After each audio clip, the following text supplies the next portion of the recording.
dentro de la iglesia. O sea, cada quien tiene su interpretación de cómo se debe de vivir. O sea, tenemos la esperanza de que un día va a regresar el Hijo de Dios a establecer este reino de su Padre, un reino perfecto. O sea, cuando Dios creó al mundo, lo creó de esta manera, para ser gobernados por Él. Todo era perfecto, ¿sí? Y en este sistema de la paternidad de Dios no nos iba a hacer absolutamente falta, no nos iba a hacer falta nada. Era un lugar donde Él iba a disfrutar de nosotros y nosotros podríamos disfrutar de ¿quién? De nuestro Padre. Un día va a suceder esto. Sí, esperemos que pronto suceda, porque cada vez para nosotros es más difícil vivir en este mundo que está de cabeza, donde los valores están en el olvido, donde los valores y principios eternos ya no están ahí. Si no fuera por esto, sí, muchos de nosotros viviríamos en una mezcla, en un sincretismo. Pero de esto les estaba hablando Jesús a sus discípulos, les había estado hablando de su Padre y de este gobierno, y comienza entonces a decirles, me iré, pero voy a preparar morada para ustedes y regresaré, para que donde yo estoy, vosotros también estéis, ¿sí? Y comienza a decirles, sabéis a dónde voy y sabéis el camino. Pero al parecer uno de sus discípulos no sabía, no entendía lo que Jesús todavía trataba de transmitirles, y le dice, Señor, no sabemos a dónde vas, ¿cómo podemos saber el camino? ¿Sí? ¿Sabes? Esto mismo a veces está en nuestro corazón. Todos estamos tratando de buscar el camino para llegar a la plenitud. Todos estamos buscando la verdad. ¿Dónde está la verdad? Vamos a un lugar y escuchamos algo, vamos a otro lugar y escuchamos algo, y vamos a otro lugar y escuchamos algo. Todos tenemos la necesidad de saber la verdad. ¿Para qué? Para llegar a este destino. Todos estamos buscando la vida. Yo le decía ahorita, es muy común ver al ser humano salir de casa, para ir a trabajar, ganarse la vida, esforzarse, se pone metas para llegar a ciertos estatus, a ciertos espejismos, y cuando ya está ahí, después de esforzarse, ¿sabes qué? Voltea a su alrededor y se da cuenta de que es el lugar que no es el lugar que está buscando. ¿Me entienden lo que yo le digo esta mañana? Y así se pone otra meta y se esfuerza, está dispuesto a pagar el precio, buscando la vida. Cuando ya llega a cumplir esa meta, voltea a su alrededor y también vuelve a decir lo mismo. Esto no es lo que estoy buscando. ¿Sabes? Jesús es el camino, la verdad y la vida. Es el camino ¿para qué? Para llegar a ese destino de plenitud, para llegar a ese gobierno de la paternidad de Dios, que nos hará vivir plenos, por fin. Porque este mundo no nos puede dar. Mire, el rey Salomón, al final de sus días, dijo algo. Después de hartarse de hacer y deshacer, dice, vanidad de vanidades. ¿Qué dice? Todo es vanidad. En Eclesiastés también dice que todo lo que está debajo del sol es pura ¿qué? Vanidad y aflicción de espíritu. Jesús les estaba tratando de decir, todo esto un día va a acabar, por fin. Llegará el momento donde llegaremos a casa. Tú y yo estamos buscando el camino para llegar a casa, y a veces lo confundimos con espejismos. Pero nos decepcionamos cuando llegamos a esas metas y vemos que no hay nada. No es lo que realmente estamos buscando. Yo me encontraba así en etapas de mi vida. Y Tomás entonces dice, Señor, no sabemos a dónde vas, ¿cómo podemos saber el camino? Jesús le dijo, yo soy el camino, la verdad y la vida, y nadie llega a este destino de plenitud si no es por mí. Nadie llega al Padre. El Padre es un destino para ti y para mí. Es nuestro destino final. Es donde no vamos a batallar absolutamente por nada. ¿Estás buscando el camino para la felicidad? ¿Estás buscando la verdad, la vida? Jesús es el camino. Y nadie llega a este estilo de vida de plenitud si no es a través de Él. El mundo no te lo va a dar, solamente Jesús te lo puede dar. Eso es lo que le estaba diciendo a sus discípulos. Viendo la necesidad que ellos tenían, les dice esto: andas buscando el camino, andas buscando la verdad, la vida. Yo soy el camino, la verdad y la vida. Nadie llega al Padre si no es por mí. ¿Está aquí conmigo? Sí. Dígale que está a su lado: no te distraigas.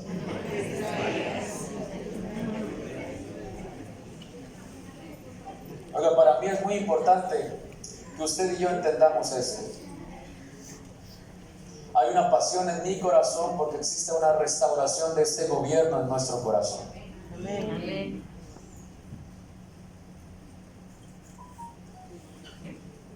Dice: si me conocéis, versículo 7, también a mi Padre conoceráis, y desde ahora le conocéis y le habéis visto.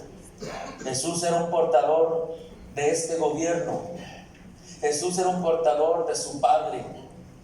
Jesús era un portador de la paternidad de Dios, de este estilo de vida. Felipe le dijo: Señor, si esto es todo, porque el Padre abarca todo.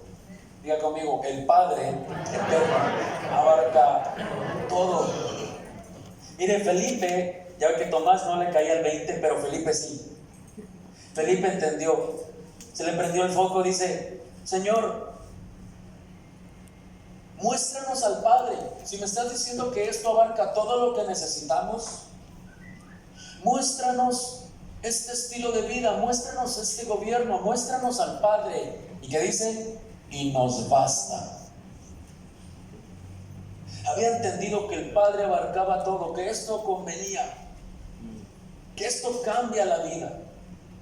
Pero miren lo que Jesús dice, y se sorprende: tanto tiempo hace que estoy con vosotros. Miren, dése cuenta cómo Jesús ya había estado. Si algo quería Él aquí en la tierra, era transmitir el gobierno de su Padre.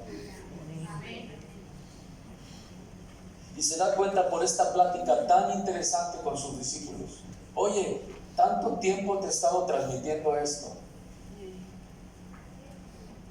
tanto tiempo he estado contigo y no me has conocido, Felipe. Oiga, si Felipe hubiera sido, si el Señor hubiera sido de México, a lo mejor ya le hubiera dado un coscorrón a Felipe, ¿verdad? ¿Cómo es posible? Tanto tiempo he estado contigo y no has conocido a mi Padre. ¿No has conocido esto? El que me ve a mí, dice, ha visto al Padre. ¿Cómo pues dices tú, muéstranos al Padre? ¿No crees que yo soy en el Padre y el Padre en mí? Las palabras que yo os hablo, dice, no las hablo por mi propia cuenta, sino que el Padre que mora en mí, Él hace las obras. Creedme que yo soy en el Padre y el Padre en mí. De otra manera, creedme por las mismas obras. Oiga, yo quiero preguntarle en esta mañana. Con eso quiero comenzar. ¿Qué imagen tiene usted cuando piensa en la palabra Padre? Protector, proveedor. Bueno, eso yo se lo dije ya. Pero personal. ¿Qué imagen y qué recuerdos vienen a usted cuando piensa en la palabra Padre?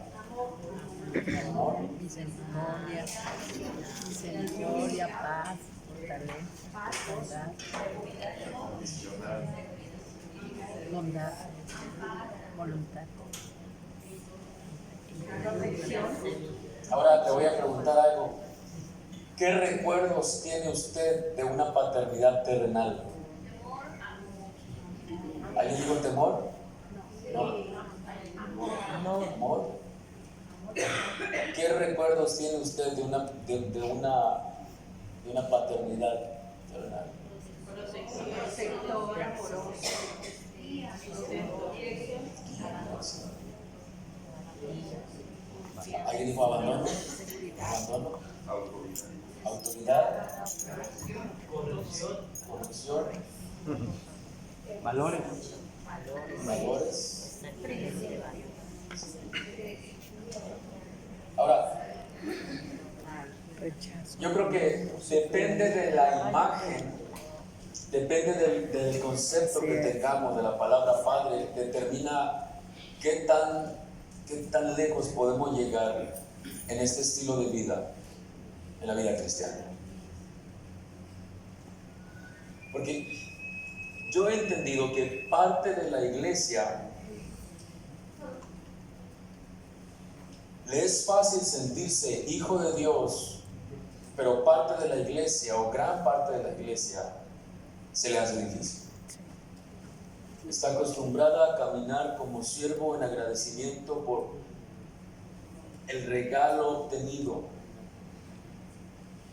que es la salvación.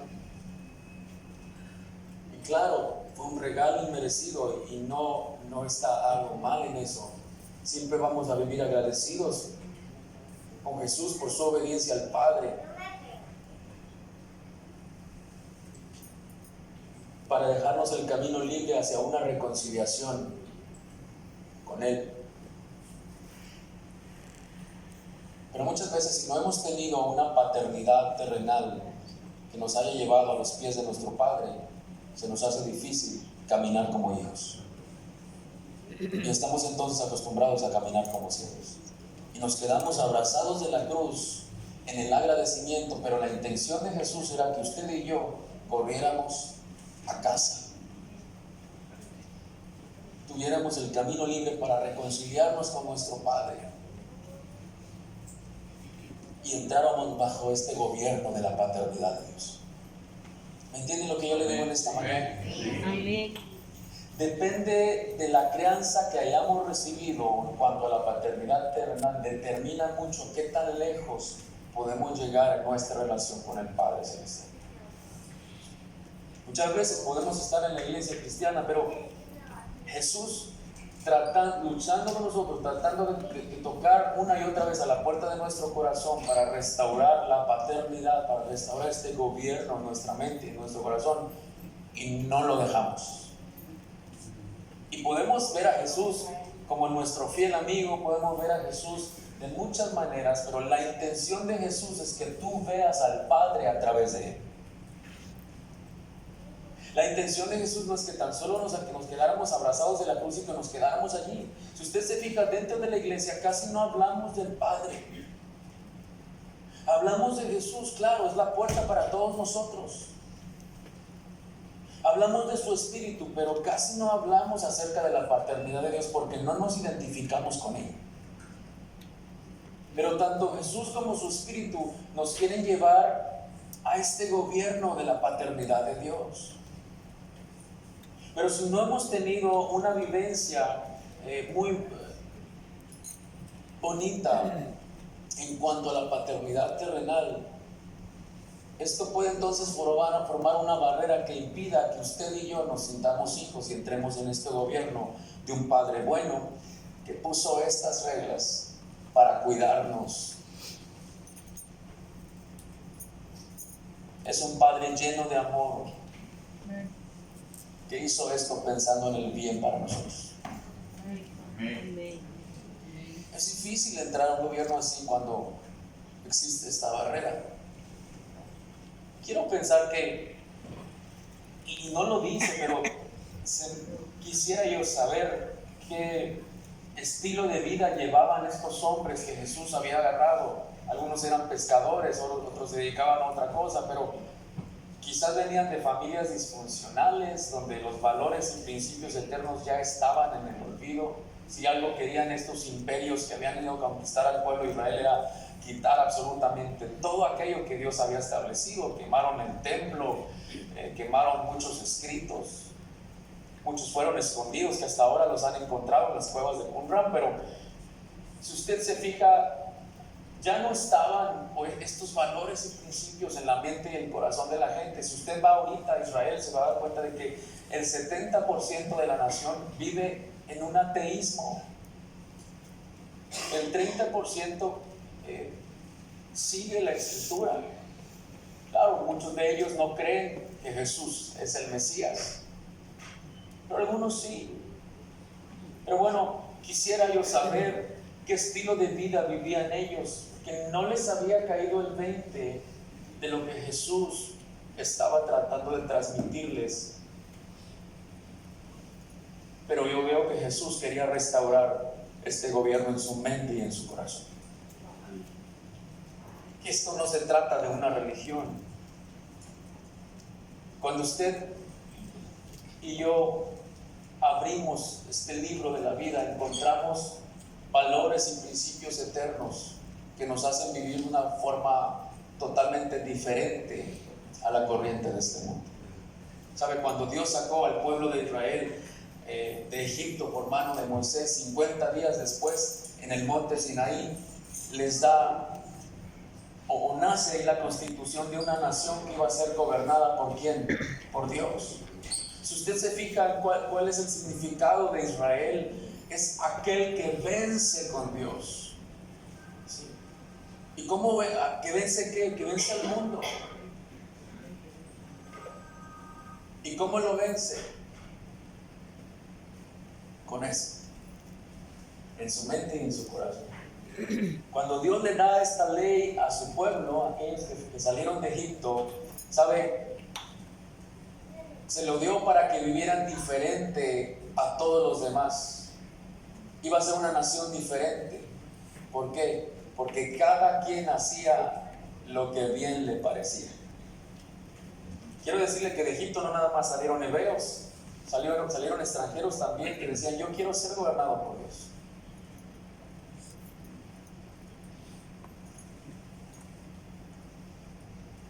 Jesús quería restaurar esto.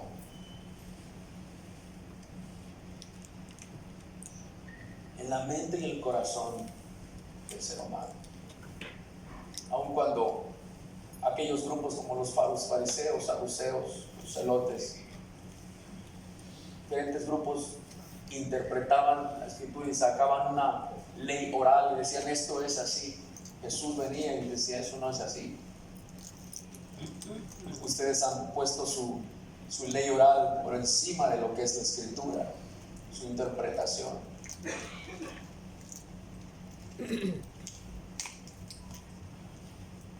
Y aún esos grupos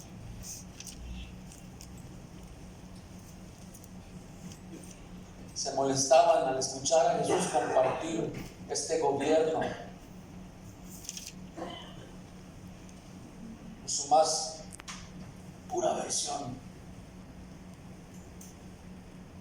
y no lo aceptaron. A los suyos vino y los suyos, ¿qué dice? No lo recibieron. Entonces Jesús allá en Galilea agarra a 12 hombres y dice: nosotros, yo los voy a agarrar a ustedes, y no, nada más no serán pescadores, sino pescadores de hombres que van a ser usados para establecer este gobierno en el mundo, en las naciones. ¿Sí me entiende lo que yo le digo en esta mañana? Amén. Jesús quería restaurar eso. Y hasta la fecha Jesús quiere hacer lo mismo en nuestra mente y en nuestro corazón. A ver, déjeme contarle un poquito de mi vivencia. Cuando yo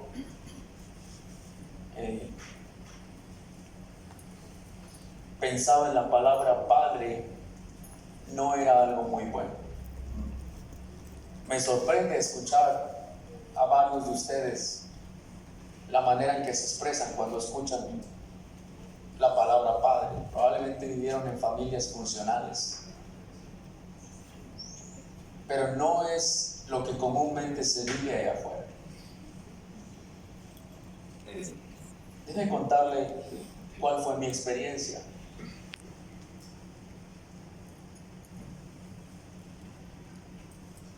Cuando yo estaba chico, mis padres no conocían del Señor. Mi papá era músico y con la música él se ganaba la vida. Y él se desenvolvía en un ambiente de mucho vicio. Papá tenía un problema de alcoholismo. Mamá en ese tiempo estaba embarazada, me tenía en su vientre. Y ellos tenían muchos problemas. Una vez viene mi papá, agrede a mamá, mamá va a dar al hospital. Y en ese tiempo Mamá dice a mis abuelos, yo no quiero volver a ver a este hombre. Mis abuelos ayudan a mamá a separarse de papá, cada quien agarra su camino. En el camino que tomó mi mamá, alguien le habla del amor de Dios. El camino que tomó mi papá siguió con el mismo estilo de vida, pero el de mi mamá fue diferente. Ella acepta al Señor en su corazón, comienza a congregarse en un lugar donde enseñaban la instrucción. Y esto fue algo que le cambió la vida. Ahora, cuando yo nací, papá ya no estaba ahí. Yo crecí con un padre ausente. Entonces, cuando mamá se da cuenta de mi crecimiento, que la falta de un padre terrenal estaba afectando mi vida emocionalmente y se manifestaba con problemas de comportamiento, con rencor, con resentimiento. Desde que tengo uso de razón, yo escuchaba a mamá decir: Abel, tú sí tienes un papá. Dios es tu papá. Hijo, tú no careces de una figura paterna. Dios es tu padre. Lamentablemente el enemigo ya había estado trabajando en mi corazón, en mi mente, porque cuando pensaba en la palabra padre no era algo muy bueno. Cuando mamá me hablaba acerca de Dios, yo pensaba que Dios era un padre totalmente lejano y desinteresado de mi persona. Ahora, mamá tenía que salir a trabajar, me dejaba con mis abuelos. Yo a mis abuelos les dije papá, mamá. Y mi abuelo, pues, una persona que yo quise mucho, a mis abuelos los quise mucho, pero mi abuelo fue una persona dura. Y la crianza que yo recibí por parte de mi abuelo me hizo pensar que Dios Padre no tan solo era ausente y desinteresado de mi persona, alguien lejano, sino que también me hacía pensar que yo, lo que pudiera hacer, no iba a poder sobrepasar sus expectativas. Me hizo pensar que era duro, severo y castigador. O sea, no tan solo la ausencia de un padre terrenal me hizo pensar una cosa, sino que un padre presente, que fue mi abuelo, también me hizo pensar que Dios era duro, severo y castigador. Y esto formaba una barrera que me hacía indiferente hacia la paternidad de Dios. Mamá siempre esmerándose por enseñarme acerca de la paternidad de Dios, pero yo no podía recibirla, no la aceptaba y era muy indiferente a eso, y ese tema en mi corazón siempre lo mantuve cerrado. Ahora tengo que reconocer que a la edad de 20 años yo ya había alcanzado cierta amargura en mi corazón, cargando resentimiento, falta de perdón, rencor, por el tema de la paternidad. Si mi papá y yo nos hubiéramos encontrado en la calle, frente a frente, jamás nos hubiéramos reconocido. Yo nunca lo conocí a él. Papá tampoco me conocía a mí. No sabíamos nada el uno del otro. Pero mire lo que sucedió a los 20 años. Nosotros vivíamos en unos departamentos a media cuadra de donde trabajaba mi mamá. En aquel tiempo mamá trabajaba en un consultorio médico de recepcionista. Enfrente de donde nosotros vivíamos había unos laboratorios y en el segundo piso unos departamentos en renta. Pues ¿quién cree usted que llegó a vivir enfrente de donde yo vivía? Papá. Papá estaba buscando unos departamentos en renta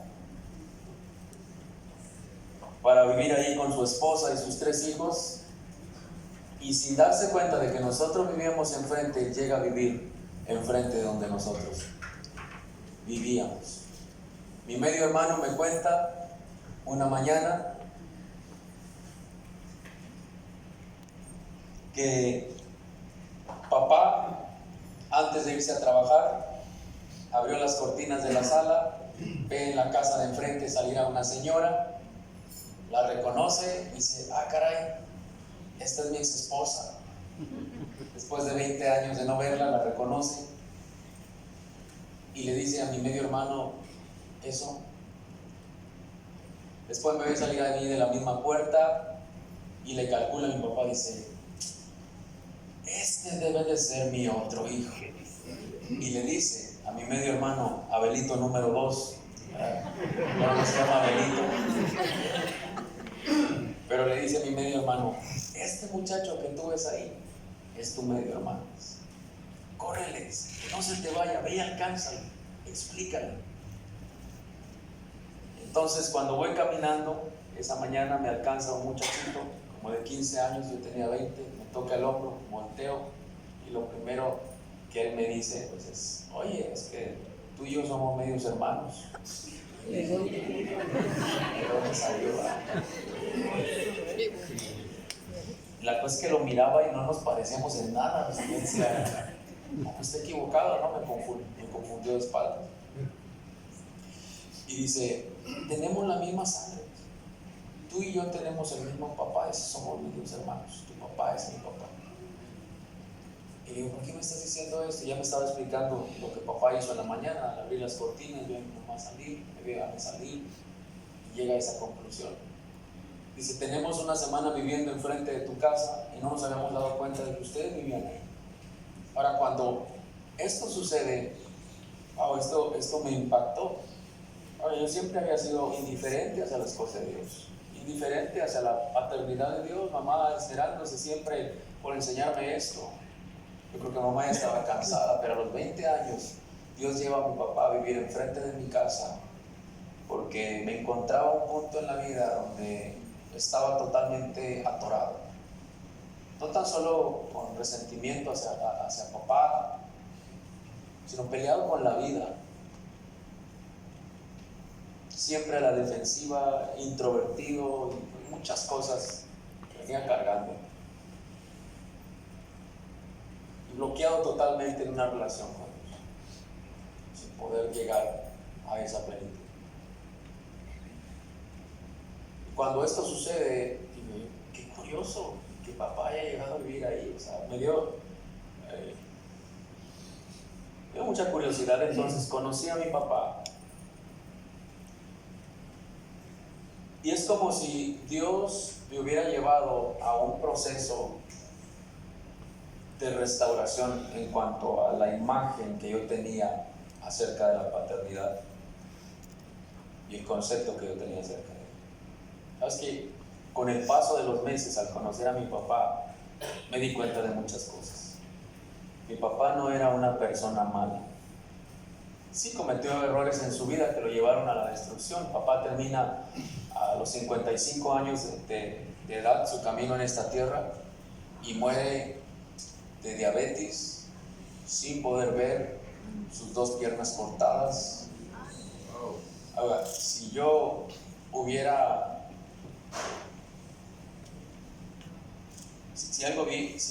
noté de mi papá era que mi papá estaba totalmente arrepentido de sus errores cometidos. Si algo tenía mi papá era una culpabilidad que no podía sostener, una falta de paz, un castigo en su conciencia. Mi papá a su manera tenía una oración, y eso lo supe tiempo después, a través de su esposa. Papá nunca me lo dijo, pero la oración de mi papá era: no permitas que yo muera sin encontrar a mi hijo. Y Dios lo lleva a vivir enfrente de mi casa. Pero al conocer a mi papá todavía no le cortaban sus piernas, no batallaba como lo vi en los últimos años. Estaba bien, todavía podía trabajar, pero papá era una persona que no se perdonaba a sí mismo por los errores cometidos. Si algo quería era regresar el tiempo para volver a comenzar de nuevo su vida. Y al ver a mi papá de esta manera, ¿sabes? No sé qué pasó en mi corazón, pero todo lo que yo sentía por él se fue. Y un momento donde me entra la compasión por papá. Y hay algo que me sorprendió y que también me hizo quitar esto que yo sentía acerca de él.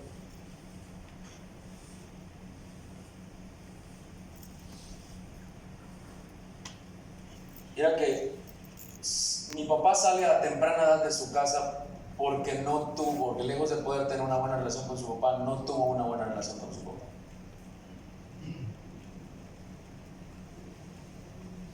Y él toma su rumbo buscando la aceptación, buscando el amor, buscando la atención. Y se desenvuelve en un ambiente que lo destruye. Ahora, la misma experiencia que tuvo mi papá con mi abuelo, la tuvo mi abuelo con su papá. Y al parecer entonces estuvo repitiendo un patrón de cultura familiar o un patrón de herencia cultural que daña y lastima. Ahora hay un momento entonces donde digo, bueno, yo no culpo a papá ya, pero tampoco puedo culpar a mi abuelo porque mi abuelo tuvo la misma vivencia. Probablemente mi bisabuelo haya tenido la misma vivencia porque mi abuelo sufrió también en la relación con su papá. Entonces, ¿quién es culpable aquí? ¿Mi tatarabuelo o quién? Hasta que Dios pone en mi corazón, y ahora, ¿por qué le estoy contando esto? Ahorita vamos a volver, pero por algo yo le estoy contando esto, tiene que ver totalmente con el tema. Si algo Dios me hizo entender es que el enemigo ha tratado siempre de distorsionar la paternidad o el modelo original de lo que es Dios Padre en la mente y el corazón de la gente. Si algo ha querido el enemigo es formar una barrera que impida que el ser humano se pueda relacionar con ¿quién? Con el Padre, con este gobierno que nos quiere dar. ¿Y por qué estoy hablando de los padres terrenales? Mire, déjeme decirle algo, y antes que lo diga, no quiero yo, de verdad, y se lo digo con todo mi corazón, que la mujer se me ofenda en esta mañana. Y para ello yo quiero expresarle esto. Mi esposa es una súper bendición. Es una súper mujer,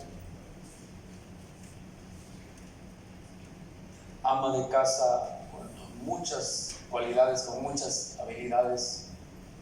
Me sorprende qué tan lejos ha llegado. Es una excelente esposa, una excelente mamá, una excelente mujer. Yo le he dicho una y otra vez, yo no soy la misma persona desde hace 16 años que me casé. Y si Dios ha usado a alguien para pulir mi vida y para trabajar en mi vida hasta hoy en día, es mi señora esposa. La mujer es muy, muy especial. Y Dios le ha dado un llamado muy, muy especial dentro del hogar. Pero he llegado a entender, la mujer tiene su llamado y el hombre tiene otro llamado. Y hay cosas que que mi esposa hace que yo no puedo suplirlas. Hay cosas que mi esposa tiene que le da a mi hogar que yo no las puedo dar. Quizás en ocasiones me he frustrado, pero yo he llegado a entender que yo soy un varón, mi esposa es mujer, yo soy hombre, mi esposa es mujer, y cada quien tenemos nuestro llamado y juntamos estos llamados y hacemos un buen equipo. Ahora, el hombre muchas veces cuando no se ha puesto los pantalones para cumplir su responsabilidad, entonces la mujer ha tenido que sacar, ¿verdad?, esas fuerzas y tratar de cubrir algo que el hombre no ha podido cubrir por falta de responsabilidad. Pero no es su llamado. Aún así ha sido una bendición.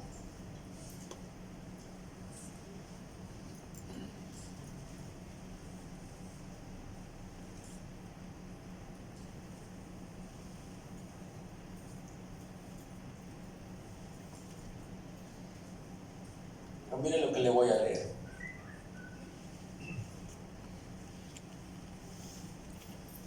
Dice, el propósito del varón Dios estaba pensando en la palabra Padre cuando creó al varón. De hecho, en medio de todas las criaturas que Dios creó, al único que le dio la igualdad de llamarse Padre fue al hombre.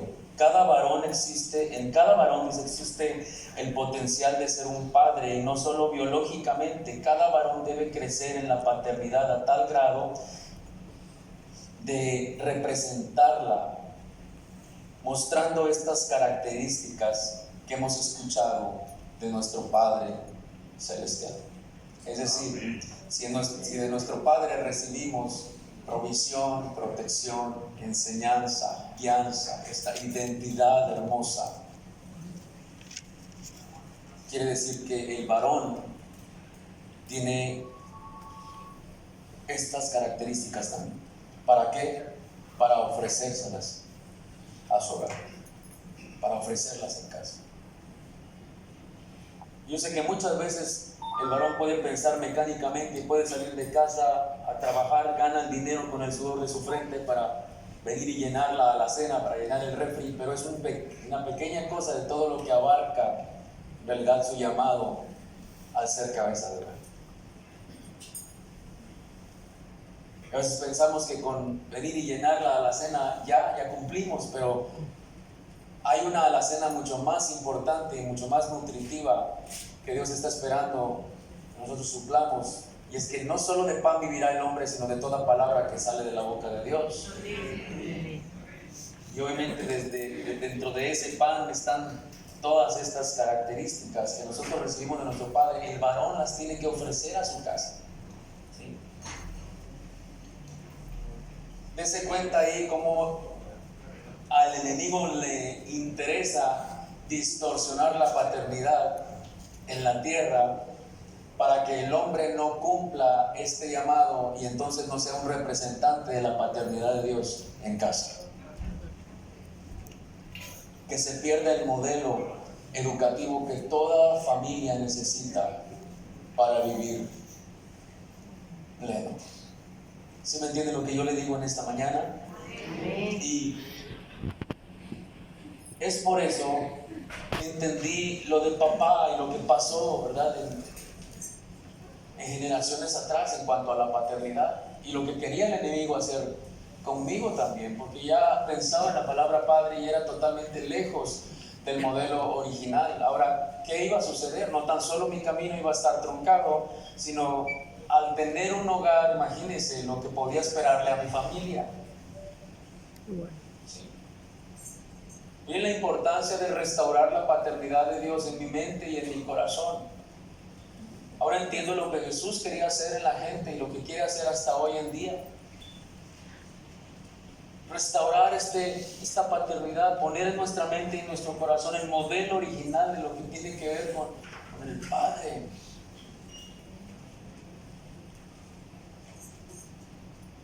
Entiendo que era importante una restauración de la paternidad de Dios en mi corazón. ¿Por qué?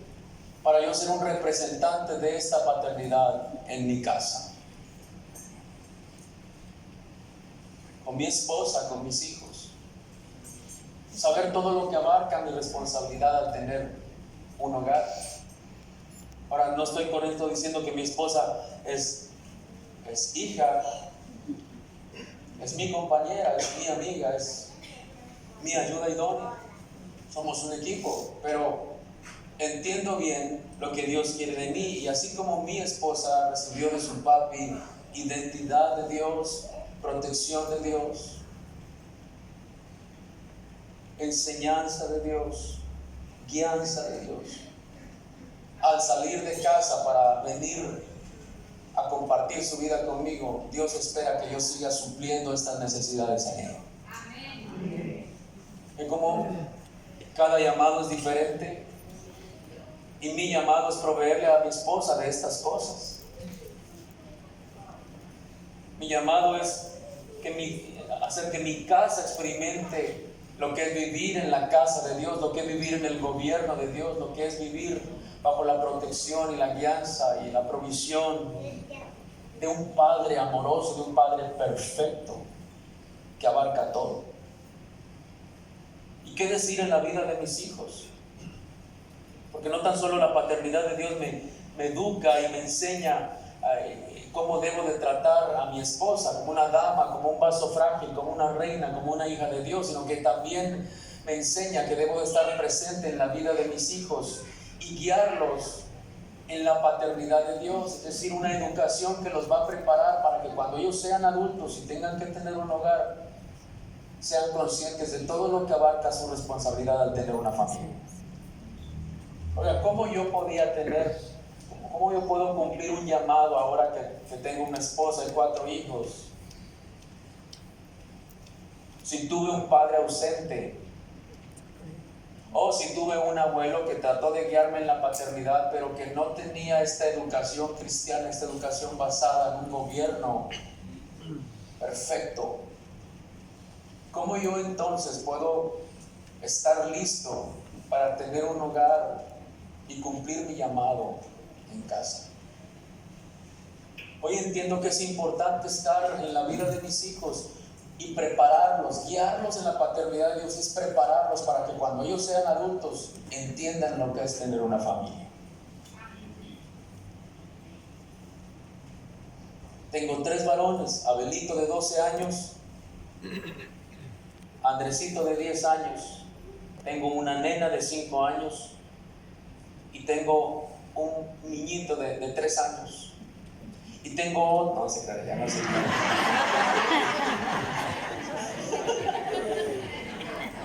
Yo digo, este tiene el equipo de fútbol, ¿verdad?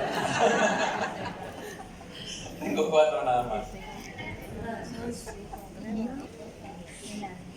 Bastante, digo, ¿verdad? Imagínense, yo en casa mis abuelos tuvieron 13 hijos.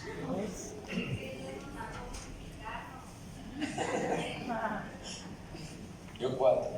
Pero hasta se me borró el texto lo que le estaba diciendo. ¿Dónde me quedé?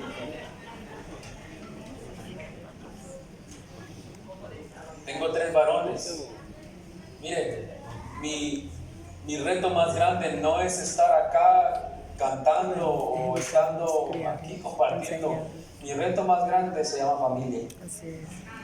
Es llegar a casa y cumplir con mi llamado. ¿Sí?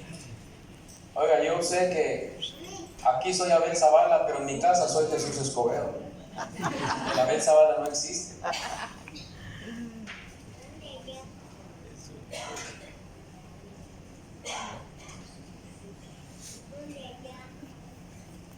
Y hay un proyecto que está en mi corazón y se llama familia.